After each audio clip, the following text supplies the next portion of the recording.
മാതള നാരങ്ങ അഥവാ ഗണപതി നാരങ്ങ എന്ന് പറയുന്നത്. നിങ്ങളെന്താ അതിന് പറയുക?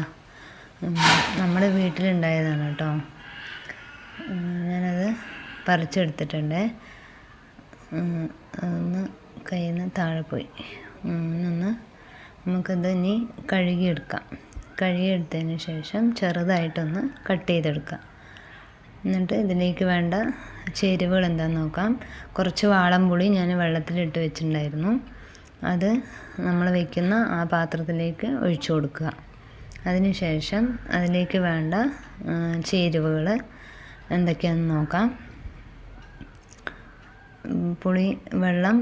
കുറച്ച് പുളിവെള്ളം ചേർക്കുക. എന്നിട്ട് അതിലേക്ക് മുളക് പൊടി 2 ടീസ്പൂൺ, മഞ്ഞൾപ്പൊടി 1/2 ടീസ്പൂണ്, കുറച്ച് കുരുമുളക് പൊടി, ഇഞ്ചി, വെളുത്തുള്ളി, കറിവേപ്പില, പിന്നെ ഒരു 2-3 പീസ് ശർക്കരയും കൂടി വേണം.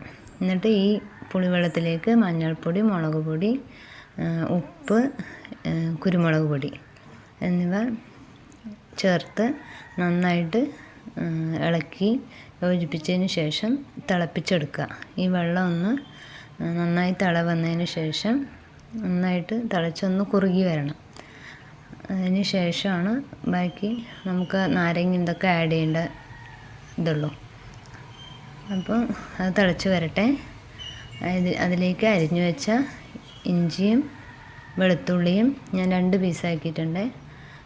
കറിവേപ്പിലയും പിന്നെ ചെറുനാരങ്ങയും അരിഞ്ഞു വെച്ച് ചെറുനാരങ്ങയും കൂടി ആഡ് ചെയ്ത് ഒന്ന് നന്നായിട്ട് ഇളക്കി കൊടുത്തതിന് ശേഷം അതിലേക്ക് നമ്മളൊരു 2 പീസ് ശർക്കര, നമ്മൾ പാലക്കാട് ഒരു വെല്ലെന്നും കൂടി പറയും കേട്ടോ, ആ ശർക്കരയും കൂടി ആഡ് ചെയ്തതിന് ശേഷം അടച്ച് വെച്ചിട്ട് നന്നായി വേവിച്ചെടുക്കുക. അപ്പോൾ വെന്ത് വരുമ്പോൾ ഈ വെള്ളമൊക്കെ ഒന്ന് കുറുകുണ്ടാകും. നല്ല ആ ചെറുനാരങ്ങയിൽ വെള്ളമൊക്കെ കൂടിയിട്ടൊന്ന് വറ്റിച്ച് നല്ല കുറുകി വരും. അപ്പോൾ അതൊന്ന് വേവട്ടെ. കണ്ടോ, കുറുകി വന്നിട്ടുണ്ട്. ഇനി നമുക്കിതിലേക്ക് വെളിച്ചെണ്ണ ചൂടാക്കി അതിലേക്ക് ഉലുവയും വറ്റൽമുളകും, ഉലുവ ആഡ് ചെയ്തു. വെളിച്ചെണ്ണയാണ് ഞാനിപ്പോൾ ഇവിടെ എടുത്തിരിക്കുന്നത്.